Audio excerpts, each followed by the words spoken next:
Hello, good morning everyone. मैं भंवरलाल गहन, assistant professor in chemistry, government girls college Kherwara. Government girls college Kherwara के YouTube channel में आपका स्वागत है। आज अपन बीएससी थर्ड ईयर के पेपर फर्स्ट के यूनिट फर्स्ट के बारे में चर्चा करेंगे, एसिड बेस के बारे में चर्चा करेंगे। ये आज अपनी यूट्यूब चैनल के द्वारा पहली क्लास है। तो स्टार्ट करते हैं अपन एसिड बेस की जो आर्हेनियस थ्योरी के बारे में देखते हैं। Arrhenius concept of acid and base. Arrhenius ने अम्ल क्षार व्यवहार को प्रदर्शित करने के लिए जल के स्वतः आयनन को आधार बनाया।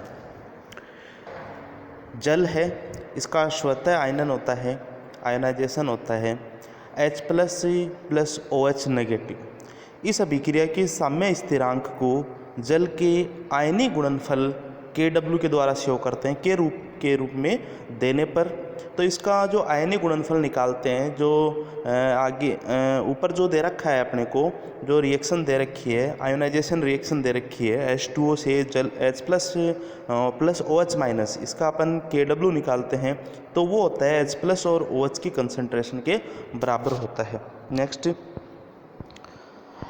दे रखा है कि Kw ताप पर निर्भर करता है। सीधी सी बात है कि जल का आयोनाइजेशन है और आयोनाइजेशन कोफिशिएंट Kw होता है, टेम्परेचर पर डिपेंड करेगा। और इसका मान 25 डिग्री सेंटीग्रेड पर इसका मान जो दे रखा है 1.02 × 10⁻14 होता है। यदि H+ की कंसंट्रेशन ज़्यादा है OH- की कंसंट्रेशन से, H+ कंसंट्रेशन इज ये ज़्यादा है OH- की कंसंट्रेशन थे तो जलीय विलयन अम्लीय कहलाएगा। जब H+ की कंसंट्रेशन OH- की कंसंट्रेशन के इक्वल हो तो उदासीन विलयन होगा।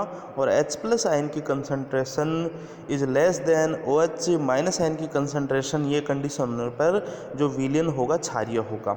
तो सीधी सी बात है कि जो आर्हेनियस कॉन्सेप्ट है वो जल के ऑटो आयनाइजेशन पे डिपेंड करता है, जिसमें अपन जो ऑटो आयनाइजेशन कोफिशिएंट है Kw का मान देखते हैं। और इस Kw का मान जो टेम्परेचर पे डिपेंड करता है, और यह मान H+ और OH- आयन की कंसंट्रेशन पे डिपेंड करता है। अगर H+ आयन की कंसंट्रेशन ज़्यादा होगी OH- की कंसंट्रेशन से तो जो विलयन होगा वो एसिडिक होगा। अगर कम होगी H+ आयन की कंसंट्रेशन तो बेसिक होगा। और अगर दोनों की कंसंट्रेशन इक्वल होती है तो उदासीन विलयन होगा। इस सिद्धांत के अनुसार हाइड्रोजन रखने वाले यौगिक जो जलीय विलयन में H+ आयन देते हैं एसिड कहलाते हैं, तथा क्षार वे पदार्थ हैं जो जलीय विलयन में OH आयन हाइड्रोक्सिल आयन देते हैं, वो क्षार कहलाते हैं। सीधी सी बात है। एग्जाम्पल के बारे में बात करें, देखो ये जो यूनिट है यहाँ पे अपन जो थ्योरी पढ़ रहे हैं एसिड बेस की, अलग अलग थ्योरी अपन देखेंगे। आर्हेनियस थ्योरी है, ब्रोंस्टैंड-लोरी थ्योरी है, ठीक है। तो इन थ्योरियों में एसिड और बेस के बारे में अपने को आइडेंटिफिकेशन पूछा जाता है, ठीक है। मतलब काफ़ी सारे एसिड बेस दे के रखेंगे और उसमें आइडेंटिफाई करना होगा कि कौन एसिड है कौन बेस है। तो अपन देखते हैं कि एसिड उदाहरण देखते हैं। पहला अम्ल का है HCl H2SO4 HNO3 CH3COH। देखो ये सारे होते हैं जलीय विलयन में H+ आयन देते हैं। दूसरा क्षार NaOH KOH NH4OH, ये होते हैं OH- आयन देते हैं। यदि HCl एक अम्ल है क्योंकि इसे जब जल में घोला जाता है, अतः HCl अम्ल है क्योंकि इसे जल में घोला जाता है तो यह H+ आयन देता है, ठीक है। रिएक्शन लिख रखी है। इसी प्रकार HNO3 CH3COH H2SO4 आदि सभी अम्ल है क्योंकि जलीय विलयन में सभी H+ आयन देते हैं। सब लिख रखा है, सबकी रिएक्शन लिख रखी है, आयनाइजेशन कर रखा है सबका। इसी प्रकार NaOH KOH NH4OH क्षार है क्योंकि यह जलीय विलयन में OH आयन देते हैं। जो रिएक्शन लिख रखी है इनकी आयनाइजेशन रिएक्शन भी, इसमें NaOH है, OH नेगेटिव आयन दे रहा है, KOH है, ये भी OH नेगेटिव आयन दे रहा है, NH4OH है, ये भी negative ion OH negative ion देता है। HCl एक अम्ल है तथा NaOH एक क्षार है, अतः उदासीनीकरण अभिक्रिया को निम्न प्रकार से लिखा जाता है। देखो उदासीनीकरण अभिक्रिया होती है कि एक एसिड होता है उसकी रिएक्शन होती है क्षार से, तो साल्ट का निर्माण होता है और जल का निर्माण होता है, और इस अभिक्रिया को अपन उदासीनीकरण अभिक्रिया कहते हैं। क्योंकि जो साल्ट होता है वो क्या होता है, उदासीन होता है। इस सिद्धांत के अनुसार उदासीनीकरण अभिक्रिया में H+ तथा OH- आयन का संयोग होता है और मोलर उदासीनीकरण ऊष्मा का स्थिर रहना चाहिए। प्रबल अम्ल व क्षार। प्रबल अम्ल तथा प्रबल क्षार की उदासीनीकरण ऊष्मा के स्थिर मान को इससे समझाया जा सकता है। देखो इसकी लिमिटेशन क्या होती है, सीधी सी मतलब है इसमें, ये जो थ्योरी है आरएनएस थ्योरी है, इसने ये बताया कि जो जलीय विलयन में H+ आयन देंगे एसिड होंगे, OH- आयन देंगे बेस होंगे। ठीक है, इनकी आयनाइजेशन रिएक्शन से अपने को पता चल जाएगा कि जिस भी कंपाउंड में H+ है, हाइड्रोजन है, वो क्या होंगे, एसिड होंगे, जिसमें OH है, हाइड्रोक्सिल है, वो बेस होंगे। तो इनकी लिमिटेशन देखते हैं अपन आगे। सीमाएं। इस सिद्धांत के अनुसार HCl केवल जलीय माध्यम में ही एसिड का कार्य करता है। अजलीय विलायकों जैसे तथा गैसीय अवस्था में इसका व्यवहार इस सिद्धांत से स्पष्ट नहीं किया जा सकता है। ठीक है, क्योंकि यह जलीय विलयन की बात करता है और अदर जो सॉल्यूशन होंगे उसमें इसका जो व्यवहार होगा, चाहे वो एसिड हो या बेस हो, वह इसकी व्याख्या नहीं करता है। दूसरा, यह सिद्धांत अजलीय विलायकों में अम्लीय एवं क्षारीय व्यवहार को स्पष्ट नहीं करता है। वही बात है जैसे NH3 है, NH3NO3 द्रव अमोनिया में अम्ल की तरह व्यवहार करते हैं, जबकि वह H+ आयन नहीं देता है। ठीक है, तो यह H+ आयन और OH- आयन जो जलीय विलयन में देते हैं, एसिड बेस के बारे में बताते हैं। और कुछ ऐसे एसिड भी होते हैं जो H+ आयन नहीं देते हैं, फिर भी वो एसिड होते हैं, तो उनकी ये व्याख्या नहीं करता है। जलीय माध्यम में AlCl3 जैसे लवण का अम्लीय स्वभाव समझाने में भी ये सिद्धांत असफल रहता है। जैसे लुईस एसिड की बात करें अपन, AlCl3 है, BF3 है, LBr3 है, SBF5 है, इनमें क्या होते हैं, H+ आयन नहीं होते हैं और फिर भी क्या होते हैं, ये एसिड होते हैं। इस प्रकार की टिप्पणी नहीं करता। इस परिभाषा के अनुसार उदासीनीकरण की क्रिया को जलीय माध्यम में ही समझाया जा सकता है। बस मेन पॉइंट इसका यही है कि जलीय माध्यम में ही समझाया जा सकता है, चाहे वो एसिड हो, बेस हो, न्यूट्रलाइजेशन रिएक्शन हो। जबकि जल के अतिरिक्त अन्य माध्यमों अथवा माध्यम की अनुपस्थिति में भी उदासीनीकरण की क्रिया द्वारा लवण बनाए जा सकते हैं, जो इस थ्योरी के द्वारा अपने को एक्सप्लेनेशन नहीं मिलता है। नंबर 2 थ्योरी की बात करते हैं, ब्रोंस्टेड एंड लोरिथ सिद्धांत थ्योरी। थोड़ी हिस्ट्री के बारे में इसका, 1923 में ब्रोंस्टेड तथा लोरी ने अम्ल क्षार की अधिक सामान्य परिभाषा को प्रस्तावित किया। इसके अनुसार हाइड्रोजन रखने वाली अणु ऋणायन अथवा धनायन जिनमें अन्य प्रोटॉन को प्रोटॉन देने की क्षमता होती है एसिड कहलाते हैं। ऐसे अणु ऋणायन अथवा धनायन जिसमें प्रोटॉन ग्रहण करने की क्षमता होती है क्षार कहलाते हैं। मतलब कोई भी स्पीसीज होती है वो अगर प्रोटॉन डोनेट करने की कैपेसिटी होती है वो एसिड होते हैं, और कोई भी स्पीसीज जिसकी प्रोटॉन एक्सेप्ट करने की क्षमता होती है वो क्या होते हैं, क्षार होते हैं। तो संक्षिप्त में यही है, प्रोटॉन दाता पदार्थ को एसिड कहेंगे और प्रोटॉन गाही पदार्थ को क्षार कहते हैं। HCl की बात करें, H+ और Cl- HCO3 H+ CO3 2- ये दे रखे हैं अपने को, एसिड दे रखे हैं। हालांकि देखो अब ये जो एग्जाम्पल है इसको अपन ने आरएनएस थ्योरी के द्वारा भी देखा था, और इन्हीं एग्जाम्पल को अपन ब्रोंस्टेड लोरी के थ्योरी के द्वारा भी अपन देख सकते हैं। अब देखो इसमें बात आ जाती है क्षार की, NH3 + H+। ठीक है, अब एसिड होता है अमोनिया।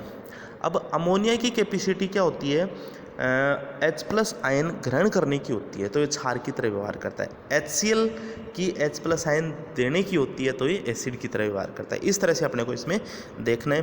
किसी भी अभिक्रिया में जब अम्ल प्रोटॉन देता है तो उसके बचे हुए भाग की वापस प्रोटॉन ग्रहण करने की प्रवृत्ति होती है, यह एक क्षार की तरह व्यवहार करता है। देखो सीधी सी बात है, HCl है, HCl क्या करता है, H+ आयन दे रहा है, मतलब एसिड की तरह व्यवहार करता है।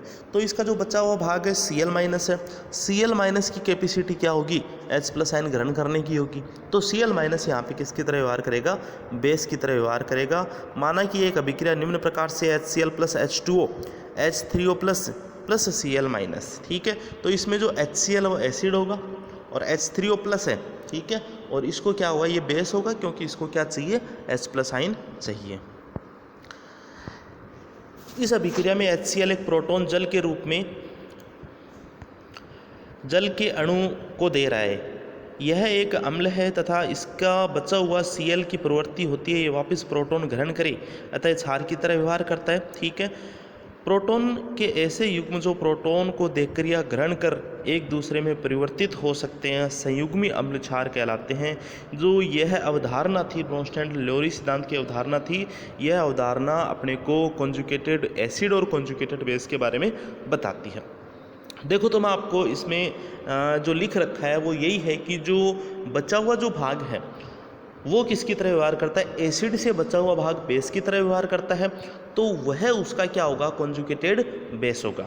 मैं तो आपको एक सीधा सा तरीका बताता हूँ इनको देखने का कि कॉन्जुगेटेड एसिड वह होगा, कॉन्जुगेटेड एसिड बनेगा एसिड से, कॉन्जुगेटेड एसिड वह होगा जिसमें H+ आयन ज़्यादा होंगे, किससे, एसिड से, और कॉन्जुगेटेड बेस वह होगा जिसमें H+ आयन कम होंगे। अब देखो अपने ये अपन जो सारणी दे रखी है उस पर देखते हैं। HCl एक अम्ल है, इस HCl अम्ल का दूसरा अम्ल बना रखा है अम्ल 2 जिसको लिख रखा है, वह क्या होगा, इसका कॉन्जुगेटेड एसिड होगा।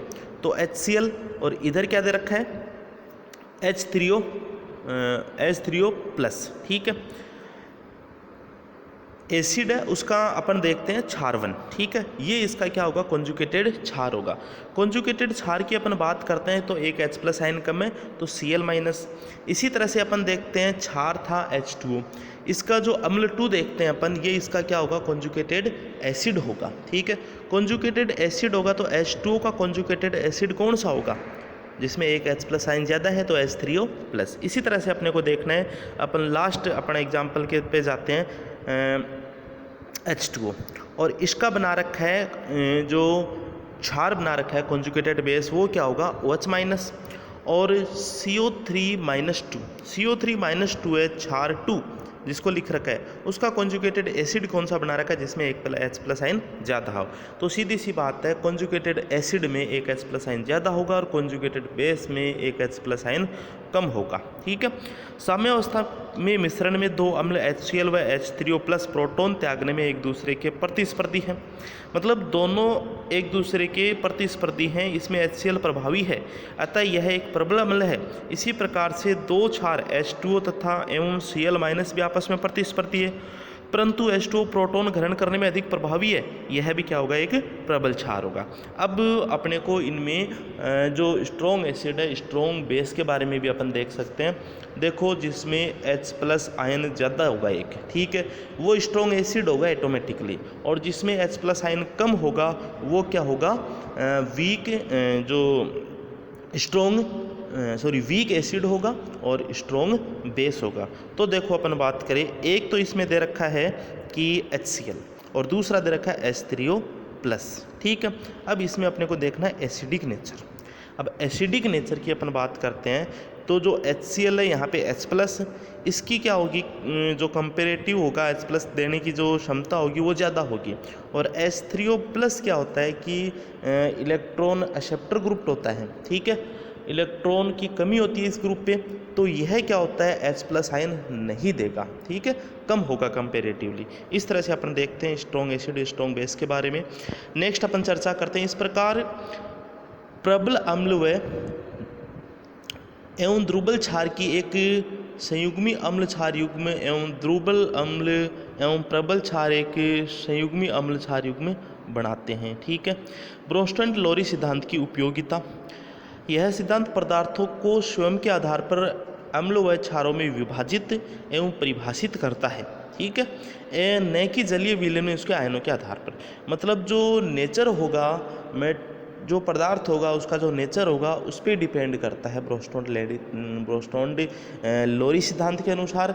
जबकि जो पहले वाला अपन ने देखा था आरएनएस थ्योरी, वो उनकी जो अपघटनीय विलयन था या फिर जलीय विलयन था उसके आधार पर अपन एसिड बेस के बारे में बताते थे। ये इसकी उपयोगिता है। यह सिद्धांत, इस सिद्धांत के अनुसार अम्लों व क्षारों के गुण विलायकों के पर निर्भर नहीं करते हैं। देखो जो अपघटन होगा वो किसी न किसी विलायक की उपस्थिति में होगा, और यहाँ पे इसने अपघटन की बात ही नहीं की है, आयनाइजेशन एल्कलाइजेशन की बात ही नहीं की। यह सिद्धांत सभी प्रायोगिक विलायकों जैसे अमोनिया, H2SO4 आदि पे भी लागू होता है। यह लवण के विलयन की जल अपघटन की क्रिया को समझा सकता है तथा प्रोटॉन स्थानांतरण वाली सभी अभिक्रिया इससे सम्मिलित कर सकते हैं। वो अपन ने कर लिया। इसमें सीमाएं की बात करते हैं। यद्यपि अधिकतर अम्ल प्रोटोनिक है, कई अम्ल प्रोटोनिक नहीं भी है। यह सिद्धांत प्रोटॉन स्थानांतरण पर ही निर्भर करता है। ठीक है, अब इसका एक वीक पॉइंट क्या होगा, लिमिटेशन क्या होगा। कुछ एसिड ऐसे होते हैं जिसके पास प्रोटॉन नहीं है, फिर भी वो एसिड होते हैं। जैसे लुईस एसिड की बात करते हैं अपन, AlCl3 की बात करते हैं, प्रोटॉन नहीं है। ठीक है, बहुत सी ऐसी अम्ल क्षार अभिक्रियाएं जिनमें कोई प्रोटॉन स्थानांतरण नहीं होता। उदाहरण के लिए ये दे रखी है अपने को SO2 एक से बन रहा है SO+2 और SO3-2। ठीक है, मतलब इलेक्ट्रॉन का जो ट्रांसफ़र होता है, स्थानांतरण होता है, उसके द्वारा भी अपन एसिड बेस जो नेचर है उसका अपन आइडेंटिफिकेशन कर सकते हैं। जो यह सिद्धांत उसके बारे में अपने को कोई टिप्पणी नहीं करता है।